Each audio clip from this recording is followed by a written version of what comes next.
Why do we play games we hate? Well, it's to prove a point. Yeah. Let's see. Toulouse, France, 1969. A plane is about to take flight, but this isn't just any normal plane. This is the final form of planes, the future of airway travel. This is the Concorde, engineered and manufactured by the French-owned Sud Aviation and a British Aircraft Corporation. That's a speedy boy. An aircraft that boasts a top speed over twice the speed of sound. This thing can make a flight from London to New York in only 3 hours, a feat that takes most commercial airliners nowadays over 7 hours. Oh, and if you're so thinking, fast. that's odd, this was over 50 years ago, how is that possible? Fast as Then you might have fuck. realized that this story does not exactly have a happy ending. The Concorde, a beast as it was, had a beast's appetite. Because of an uncanny fuel consumption, engineering challenges requiring high maintenance costs given that it flies twice the fucking speed of sound, made the upkeep and upfront costs of this thing astronomical. The initial estimates to build and maintain. But to be fair, like, what kind of people are, like, honestly riding in a Concorde? The type of people that can afford to ride in a Concorde. So take it with a grain of salt, my man. One were It's not like average people are taking a Concorde because they need to get across the world right then and there within 3 hours on the same day. And it's going to be up to the company to provide all the expenses. All right. That's not how it goes. already outlandish, but the actual costs were almost laughable at around 6 times the original estimate. And because of this, as you Hey, my boy got to be at the other side of the world real quick. All right. It is expedient that he needs to be there. All right. Look at this dude. All right. Like, if you're in a Concorde, dude, you automatically have like a whole camera team with this like little stair thing. Like, it just essentially comes with the Concorde. All right. Those are the type of people that ride in Concordes. you can imagine, trying to sell the Concorde to airlines was like trying to sell cuts of filet mignon to McDonald's. Yeah, it's just not going to happen because there doesn't, like, the general population isn't, like, it's not necessary for them to be at the other side of the world super speedy. You know, McDonald's doesn't need to have like A5 Wagyu steak. You know, that's not the thing. In fact, despite several airlines across The McDonald's thing is the Grimace shake. the globe initially showing interest in purchasing some, once all was said and done, only Air France and British Airways bought into their lavish invention, insisting that it would in fact be the future of aviation. Damn. A grand total of 20 Concordes were built, and it was in service for around 27 years until it was finally retired shortly after a tragic crash in the summer of 2000. Financially, it left both the UK and France astonishingly deep in the hole. The question, of course, is, given its flaws and complete lack of profitability, why did its creators insist on going through with it? That's a good question. They probably saw a point where it was like, we want to be at the forefront of aviation technology. We want to push the limits. 50 years ago, they wanted to push the limits and be like better, faster, you know, more efficient. Well, you know, that's here or there, you know, what was it, like $1 billion just to fuel the thing or whatever? But it's like, what was necessary? Like, was it necessary for people to like get from one side of the earth to the other side really quick? Was it that necessary? I mean, I don't know. They wanted to prove a point. Yeah. As marvelous as it was, once global interest vanished and it became an expensive toy instead of a way to generate massive revenue, instead of cutting their But it's not like the technology is gone. The tech is still there. It's all about money. Like, is it worth it for them to like make these things and like distribute them all across the world so everybody is riding Concordes and can go from like California to New York in like an hour or whatever? It's like, How much money? Is it worth it? losses and moving on, why spend nearly 30 years trying to redeem this financial black hole? Actually, speaking of financial black holes, here's a better question. Why are you still playing Genshin? Joke's on you. I'm not. Why do we play games that we hate? Why do you still go catch every new Terra Raid Pokemon in Scarlet and Violet? Why are you still playing Apex in Season 25?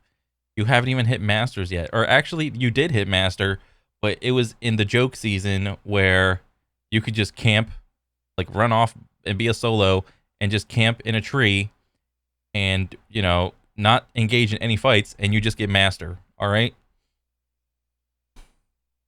Why? Just stop playing Apex. Just why are you still on M&K trying to prove a point? Stop. Just plug in a controller. Despite actively berating the game on Reddit, why Just plug in a controller and get everything handed to you. do we spend 2 hours getting stepped on by Lady Maria, rage quit, decide to start something on our backlog, then go load up Bloodborne again? Why are you texting Destiny 2 again when it keeps leaving you on red? It has always fascinated me how we all seem to have at least one game that we play that we actively despise but simply cannot stop playing. For most of us, this is competitive games because we don't actually hate the game. We hate losing. We hate losing. Yeah. These games are usually extremely fun in the beginning because we're actively improving. There is a lot to work on, and our rising skill is noticeable. Okay, so the whole skill versus random thing. For a lot of like successful multiplayer games, it's like there has to be like some skill and some randomness for the game to be successful. Because if you have like one or the other like really overtaking the game, it's like it's a bad game, you know? If the game is too skill based, then your game is probably not going to be very popular because the people that get in really early start to develop the skill, go like really high, really far or whatever. And then, you know, when someone comes in on like season 6 or 7, like a new player experience is going to be dog shit because they're getting trashed on by all the experienced players. Likewise, you know, for the other side, if a game has too much randomness, there's like nothing to work on. It's a slot machine you're essentially playing. So it's like if the game is just a slot machine and everything's random, why should I invest my time and effort into getting somewhat decent at the game or whatever to try to mitigate the randomness and to show off some sort of skill? That's like, no, that's not happening.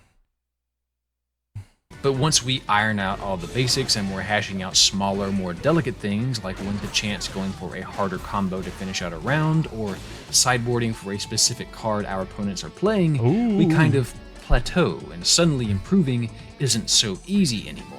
When that happens, because critiquing ourselves is much more difficult, we might shift blame onto the mechanic. Yeah, this is a thing with like high skill ceiling games is like, for the most part, you know, gamers are in general pretty young. You know, it is a growing, like, aging audience, but it's for the most part still pretty young. And young people, it's really hard for like a young person to look at themselves and critique themselves in an environment where, a lot of the time it's very popular to just be toxic. You know, it's your fault I died or whatever. It's this other thing outside of my control that I died, when it's not really the case. Even at high levels, people like high levels of games, people are constantly like critiquing themselves, and it's all like sometimes at a detriment that people will over critique themselves and overthink, overanalyze a situation. But that's like a step further along in like the learning process of a game or whatever. But yeah, let's keep going. Or the connection. And I think this is why some folks spend the second half of their time with the game chasing the feeling they had during their first half. But this is just the so like the first couple like hours, like the learning process of a game is, I would say, the most fun part. Like say for Hades right here, or for like Crab Champions, or like any roguelike, you know, the first couple hours, you're like learning the game. You're learning what's good, you're learning the mechanics, you're learning the limits of what your character can do, the movement, how much damage, like what like little items are good, what items are bad, what's good in this situation, attack patterns, all that jazz. That's like an aspect of the funness of a game.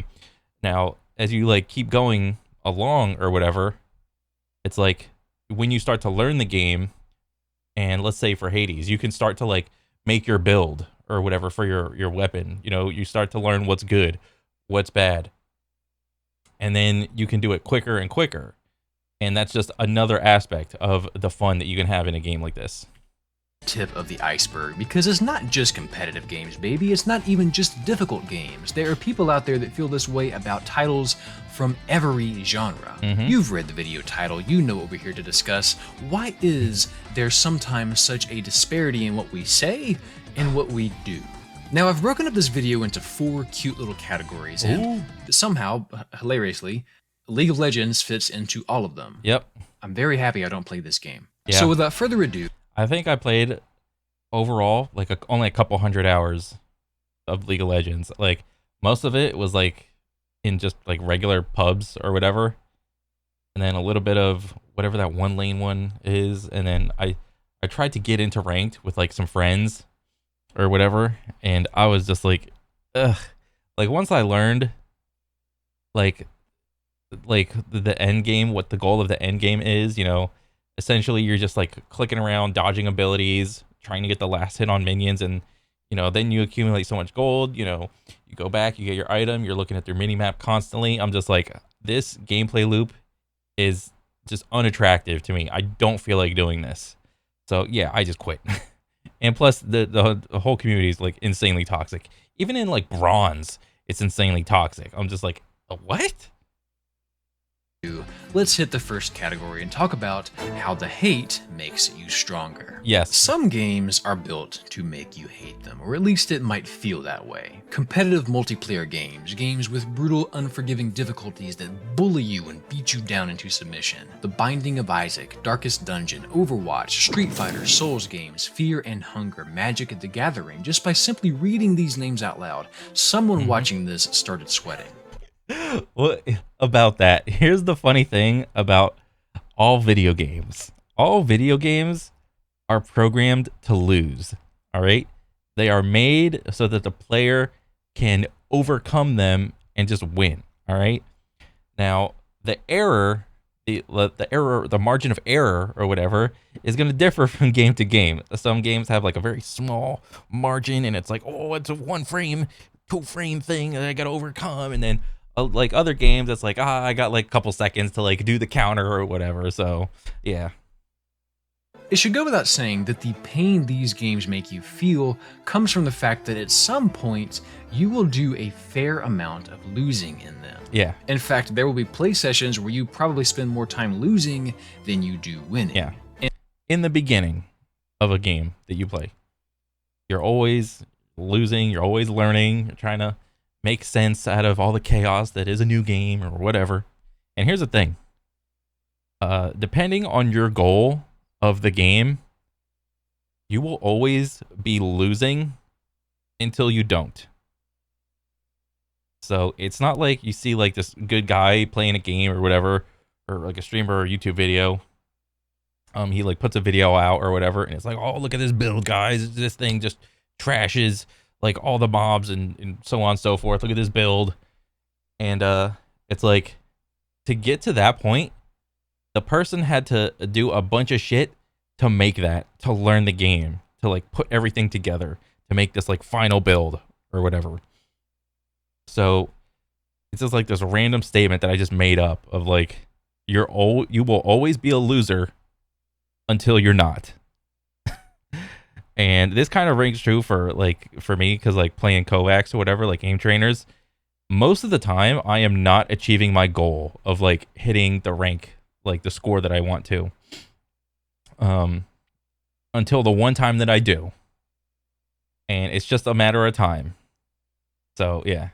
And in the context of single-player games where you aren't facing a human opponent on equal terms, most people attribute the reason for that loss either to the game or to themselves. And because of this, you might find yourself in a constant state of shifting blame. Maybe the first few times you die, you blame the game for being unfair, and then you adjust and realize how you should actually handle that situation, which feels spectacular because you've overcome real adversity. But because there is always that struggle state before you fully understand how to handle certain enemies and scenarios, Yeah. you are constantly re-bombarded with the thought, man, just when I thought I knew what I was doing. Now, of course, when you finally understand that next boss or bit of platforming, you're back to signing autographs and kissing babies, and it's what pushes you to keep playing despite the hell you were raising 5 minutes ago. Yeah. But games like these, in my opinion, want you to loathe them because that's what gives your victory meaning. They're both rewarding and maddening, but they are addicting because of something called a variable reinforcement schedule, which I've talked about before.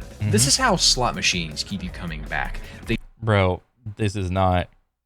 I mean, yes, that's how slot machines work, but like, you know a slot machine is just completely random, all right? If you get fooled by thinking that you got close on a slot machine, and you all of a sudden you're just in the hole, a couple $1,000s, that's your fault, all right? You knew what you were getting into. It's a motherfucking slot machine, all right?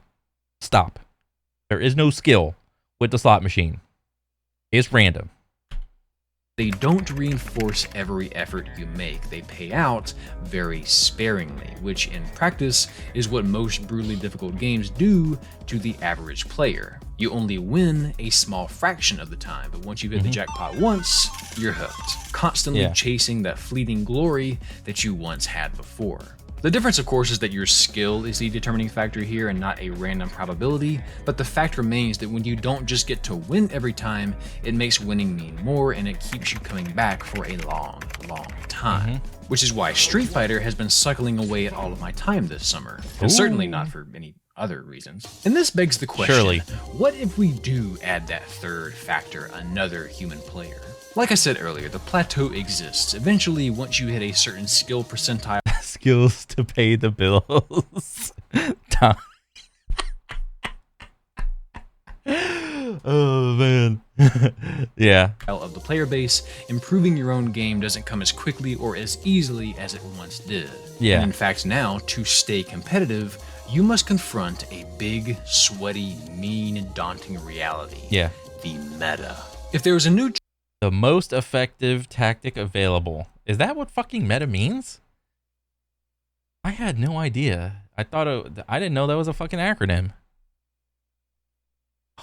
Bro, I am 33 years old and I am just learning what that meta is. An acronym? Most effective tactic? What? Life is a lie. Okay. Sure. Let's go. Yeah, so what he's talking about is like on a bell curve, like a standard bell curve of skill. It's like once you like acquire the like enough skill to where you're in like the median of like player base, that's when like you start to like pay attention to like other videos. You know, you're like trying to figure out, ooh, what do I do to get to that next level, the next level of skill. You know, you're gonna play the meta, the best weapons, the best guns, the best fighting game characters, so on and so forth. You know, that's when the meta takes over. Trick or technique like the Korean backdash in Tekken, wave dashing in Melee, wave control in League, hyper tapping in Tetris. Actually, just kidding. That's rolling now. Rolling is the new meta. You see how this keeps moving? Bunny hopping in Counter-Strike, handling Oko in Magic the Gathering. Other shit you've never heard of but want nothing to do with. You're going to want to have something to do with if you want to win at a high level. Artorias in Dark Souls is the same opponent if you boot up Dark Souls in 2013 or in 2023, but human opponents in Dota 2 in 2013 are a far cry from human opponents in 2023 because humans evolve. Yeah, evolve in the sense that, bro, the longer a game is out, the better the community will get at the game in general. That'll be the trend. But it's like in a general sense, the longer a game is out, there's gonna like a game will have like a big boom in the beginning, and then a lot of casuals to like mid-level players or whatever in whatever game, it just falls off. And this is true for every game, but if you like measure it over time, it's like this general skill of the community goes up. So they're like inversely related. Adapt and innovate new ways to exploit games mechanics, creating an ever-moving standard if you want to remain truly competitive. Yeah, it's literally a race to solve the game. If you don't and you just want to enjoy playing with friends, that's wonderful. Please enjoy yourself. But I think another reason these games provoke so much outward contempt is because you can dump a ton of time into them only to then blink and then realize how much work you still have to do to keep on winning. The metagame can leave you behind, and trying to keep up and learn all the new tech if you aren't a pro can be exhausting. The game you boot up tonight may only be an echo of what it was back when you first fell in love with it. You might spend 100 hours on a shooter, have a blast, take a break, and then spend... Bro, 100 hours? Dude, I do that in a day, all right? That ain't nothing, all right? You need like 10,000 hours, all right? That'll take you some time.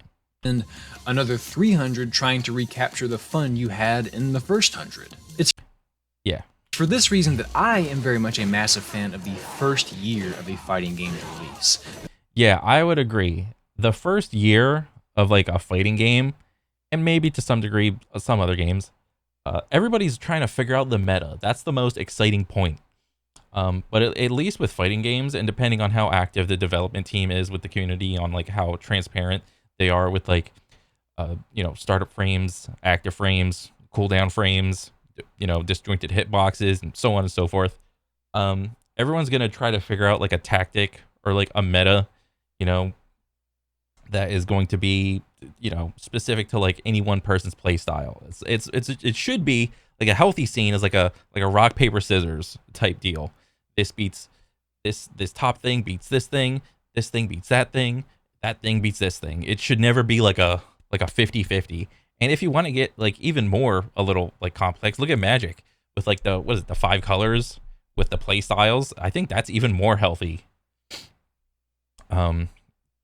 As like a meta thing, That is when I have the most fun playing them. But eventually, I just have to hang out my boots because learning all of the new tech and relearning my character's best buttons after balance patches is just too much to keep a firm grip on, for me at least. However, okay, but that is from let me see, like a casual tryhard perspective. Casual people that play like fighting games or whatever are not looking up guides. They're not looking up YouTubes. They're simply buying the game, downloading it, or maybe get it the physical copy.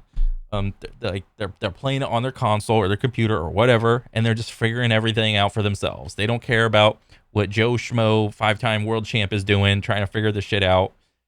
Like if you're like a casual tryhard and you sometimes look up videos like, oh, what's the top pros doing? What do they think is good?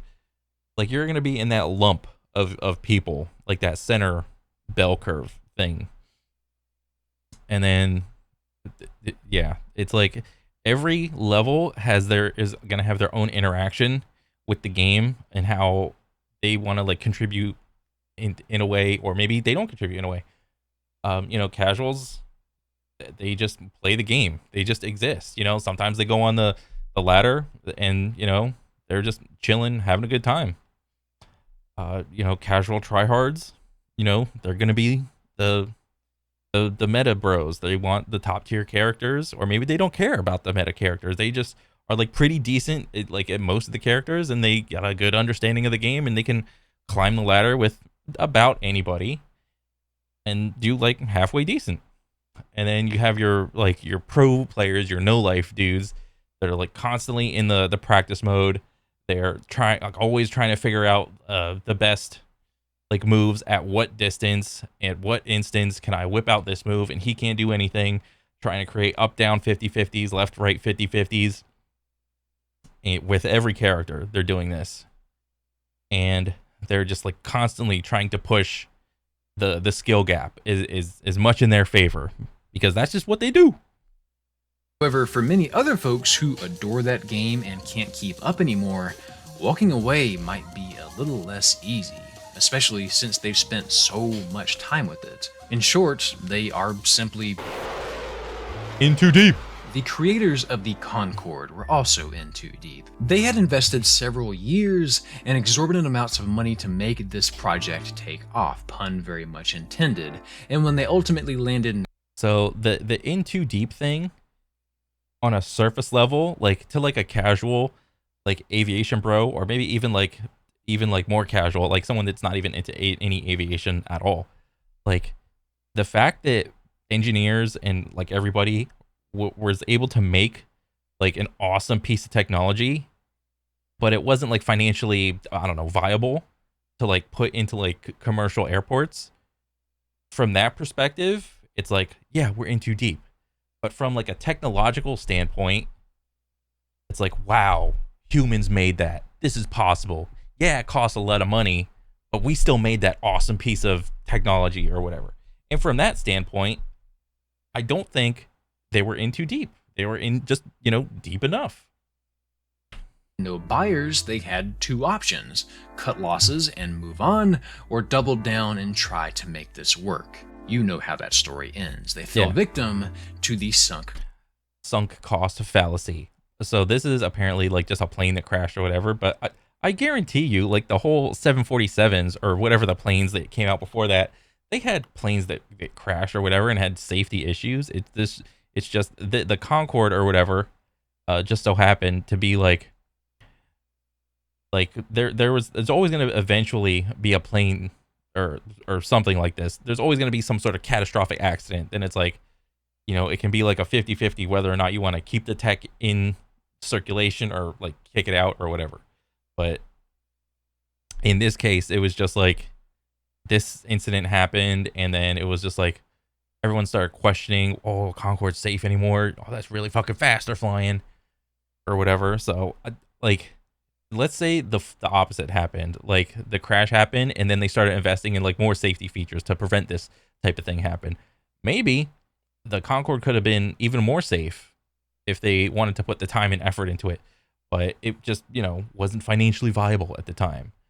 But if there was like infinite money or whatever, then you could have made the thing safer and learned from this. Cost fallacy, which some of you I'm sure have been thinking about since the video started. In case you don't know what this is, the sunk cost fallacy is a little devil of an error that humans make. It's the tendency for people to stick with a course of action when in reality, giving up on it and accepting the current loss of time and resources would ultimately be best. It's quitting while you're ahead before things get ugly. It's driving to Target only for them to be out of Pro controllers and then on a whim buying a new phone case and a soft pretzel since you already came all this way and spent the gas when you probably should have just saved your money. It's caving on your diet because you've already ruined it by having Popeyes for lunch. May as well go out again for dinner since the day is shot, right? It's continuing to play a game that you hate because at this point you've already sunk 100 hours into it. You've got a rank, rare gear, things you've built, things you're proud of, things you're not proud of, but quitting now would mean it all goes to waste, right? I use the Concorde as an example because I think it illustrates just how deep-rooted this fallacy really is in our psyches. No matter how big or important a decision, even if it is a several billion-pound endeavor, humans are still fallible to the sunk cost fallacy. Which means you are certainly at risk of falling for it when you're considering quitting a game that you've poured a ton of yourself into. And this is as true for competitive games as it is for really any game you can play. Whether you're chasing nostalgia with Pokemon and are trying really hard not to notice its quirks, or just aren't feeling FF16 for whatever reason, you're already 30 hours in. Can you just walk away now? Yes, you can. Because you're an adult. Or a young adult, or whatever. And no one is holding a gun to your head to play the game. Just stop playing the game if you don't feel you're getting anything out of it. You couldn't walk away from Target. What we don't like to do is admit that our effort has been wasted, and because of this, past a certain point, it's often easier to just stick it out and see a game through to its end instead of putting it out of its misery, even if it's an absolute drag and we still feel like we've wasted our time playing it when we finally do finish it. Now there's something interesting that I came across when I was researching for this video. A lot of people explain that discrepancy between their disdain for a game and their strangely hefty playtime by saying that if you don't do that, tons of people will hit you with the, well, how can you say you hate it when you haven't even finished it? How can your opinion be valid if you haven't given it a fair shot? Which leads us to... Ooh. You want me to do what now?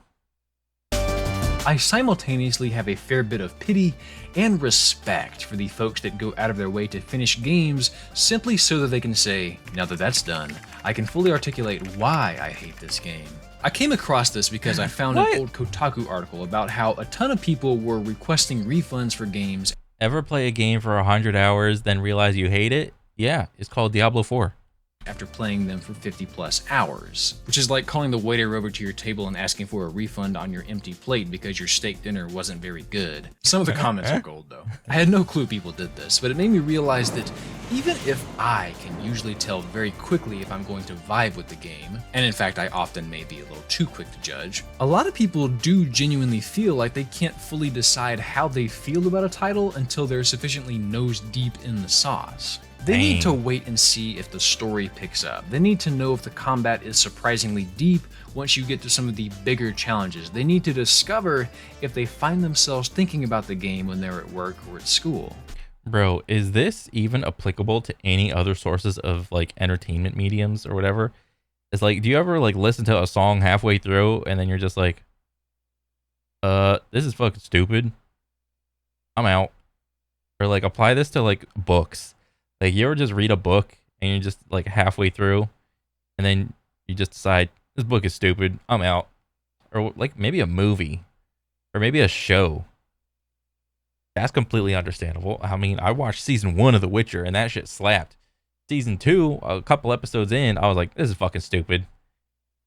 And then season 3, it doesn't exist for me. A lot of people may not know that they hate that game until hour 50, especially if it's a game or a series that other people are constantly in a hyped up frenzy about. Have you ever been playing something and then said to yourself, what does everyone see in this? Because to me, so far, it's just been fine. There's got to be something I'm missing. Bro, why are you using Shadow of the Colossus as this example? I get it. You know, there's only like what, 16 bosses, and that's all you do in the game.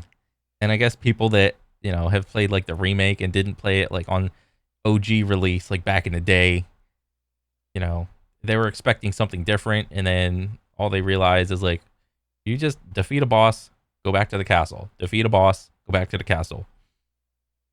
And that's it. So I can understand here, but I don't want anything spoiled, so I'm just gonna keep going. There's this thing called informational influence, and you've certainly felt it plenty of times before. Imagine you're walking through a public place and you see a small crowd of people gazing up at the sky and pointing.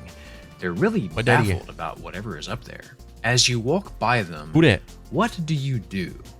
Probably look up and see what they're looking at, right? Yeah. I found this clip of these college students doing this, and it's hilarious watching people fight the urge to see what they're missing. But finding out what we're missing is what makes informational influence work. In ambiguous situations, we typically perceive the actions or beliefs of the majority to be an accurate source of knowledge, which has definitely never caused the spread of misinformation before. If you've never played a Zelda game before and this many people think Tears of the Kingdom is fantastic, it can't be bad, right?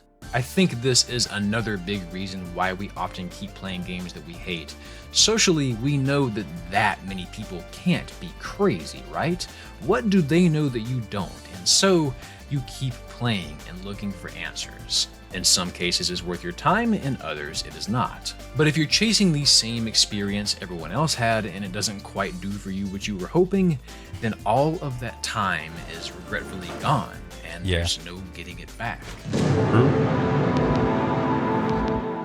We've talked a lot today about if the game you can't walk away from is actually bad, but what if the game is brilliant? What if you adore that game? You've recommended it to everyone you know, you have a Triforce tattoo, you've named your firstborn child Cornifer, and then one day you notice a flaw. One day you find yourself a little irked by how tedious your 9th playthrough is. One day you realize that you and this game are actually just an old married couple. Oh dang. One of my favorite song lyrics of all time comes from an old Rupert Holmes song, Escape, the Pina Colada song. I was tired of my lady, we'd been together too long, like a worn-out recording of a favorite song. And I think it's a fantastic line because it perfectly encapsulates, not just in the context of relationships, but in all things in life, how too much of a good thing can sour that thing for you. This is true. This is very true. To some extent, and it depends on the game. It depends on how often you play it, and so on and so forth. This is like a you can make a whole video on this little topic, but or whatever. But let's just keep going. I had a decent idea of what I was going to write about when I came up with this topic, even before I posted this question for you guys, and you've seen responses to it throughout this video, but something I did not anticipate writing about was comments like this, pointing out that when you play something so long that you become intimate with every little detail of the game, you start noticing cracks, flaws, idiosyncrasies that annoy the hell out of you. Maybe it's that certain attacks on a boss are unavoidable under the right circumstances. Maybe it's that the in-game economy is kind of wonky. Maybe it's that a particular stretch of the game always drags and doesn't really add anything. Maybe it's that there are certain strategies or weapons or cards are just obsolete in the presence of other alternatives and don't really ever contribute to the gameplay. Maybe you should play something else. We've talked about variable reinforcement schedules and sunk cost fallacies and games that make you rage, but somehow this is the one that's the most heartbreaking for me to think about. Because it's not that you keep playing because you think eventually it'll get good, or that you feel like you're in too deep to cut your losses, or that the hatred makes winning mean more. It's not really hatred at all. It's just something beautiful, slowly wilting. It's the realization that something you love so deeply is flawed. I don't think I've ever played a game that much to go through this phase of the game, except Apex or whatever. And even then, I still haven't even played that much. I think I only have like 2K-ish hours, which is, I mean, that's like a decent amount, but compared to like some other people, it's like a drop in the bucket or whatever. I think Apex would probably be the only game that I've actually invested that much time into. Everything else, it's like I've played Shadow of the Colossus like multiple times, and I'm like happy every time. I played Assassin's Creed Black Flag multiple times. I played Mass Effect multiple times, and it's like I don't go into the game expecting a different result per se. It's just I want to go back and just experience the things again or whatever. It's like driving by an event or driving by a parade or something, and you just like, oh, look at that. Ah, all right, it's gone. That's it for me for the most part. And that you'll never get to have that magical first playthrough again. Is it better to leave the game once you're done and move on to something else so that you can remember? And it's like, you're not even leaving the game, dude. It's like, I mean, yeah, you're not going to play the game anymore, but then there might come a time later in life where you're just like, oh, I feel like playing Doom Eternal again. But instead of like normal, maybe I'll play on hard. Maybe I'll play on nightmare. You know? It's like, you could do that. You know, you just feel, you're just in a mood to play like an old game. Right? Old games are not obsolete. Like, you can go back and play old games if you're in the mood to play like an old game. Remember it fondly, or to indulge yourself with the experience over and over until you're absolutely sick of it. Which I think weaves nicely into the last thing I want to talk about today, what we take away from all of this. When do we know it's time to walk away from a game? And the answer honestly depends entirely on you. I think it's important to understand what you are looking for when you play a game. What are you chasing? If it's to be competitive in a meta that seems to have left you in the dust, it's up to you to decide if it's worth your time to catch up and then keep up. Do you love the pursuit of getting better that much? Are you still playing that gacha game because you're afraid to miss out on the new content and feel like you have too much time and money invested? No. Literally no one says that.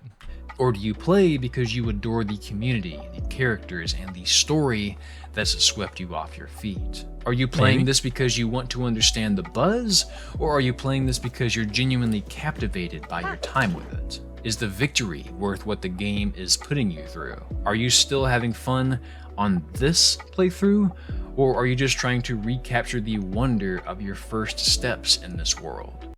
I think that was like an answer I would have had like when I was younger, but now my answer would probably have changed. I mean, it's a combination of like all of these or whatever, and it's gonna depend on what game or whatever. But yeah, it's like a little bit of everything or whatever. Is it time to avert your gaze, to let this flower wilt, and go find a new horizon? The answer is up to you, of course, and I think as I'm writing these closing lines, I'm realizing what this video has really been about.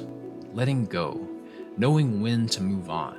And it's not lost on me how first world problem-y this sounds. You know, a man has crisis over when to stop playing games. I get it. I'm the same guy who made a video about having too much to play. Oh, poor me. But Yeah. this is something that real people clearly deal with. And I think it speaks more to their nature as humans than it does to the games they play. What have you not let go of? What are you waiting on? Where is your sunk cost? What is your concord? Whatever it is, I hope you find what you're looking for soon, even if it means you have to look somewhere else entirely. So if you love what you're playing, I hope you never hate it. And if you hate what you play, I hope you love hating it. Good video. God dang. Hey you, thanks for watching, and I hope you got something out of this one. This is the third video in a row that I really did not like when I started writing it, but I'm somehow really happy with now that I finished it. Yeah, I think I need a break. As always, if you like what you see here, be sure to like and subscribe for more deep dives like this one, and let me know in the comments what game you have a love-hate relationship with. If you have a love-love relationship with the show and want to help make it possible, be sure to give my Patreon a look. For $1 a month, you can get access to bonus content, early access, creative input, weekly updates, and even your name in the credits like you see here. Links down below. You might even get your name read out loud like this month's featured patron. Oh, baby. Crescent Wolf. Yeah, this was a good video. Even though he said he's like found it hard to like make it or whatever, I think this is a winner. So yeah. The whole sunk cost fallacy thing. I think I'm kind of like that with like Kovacs and aim trainers. I mean, I don't hate it. It's like I want to play them because there's like a little piece of me that likes like the obvious skill gain and like low randomness of it. But then I don't want to always play games like that. Like I do want to play games where there's like a little bit of randomness or whatever and not as much skill. And it's just, you know, it's like I always say like this, like you have slots, you know, like how in World of Warcraft you have like gear slots or whatever. You can have like as like a gamer dude, like you can have like your favorite FPS that you like to play, your favorite like I don't know, single player RPG that you like to play, you know, Skyrim, Zelda, some Souls game or whatever. You can have some like I don't know, BR game that you like to play, like Apex or Fortnite. Like you can play multiple different games that fulfill different things that you want to get out of a game or whatever. Like you can have like a favorite grinding game like Diablo or Warframe or something like that. And then you can have like your favorite casual game like Uno or Monopoly, so on and so forth. And that's fine. So yeah, it is what it is, man. Good video. I liked it. I want to see more. And that's pretty much it. All right. Take it easy, guys. Later.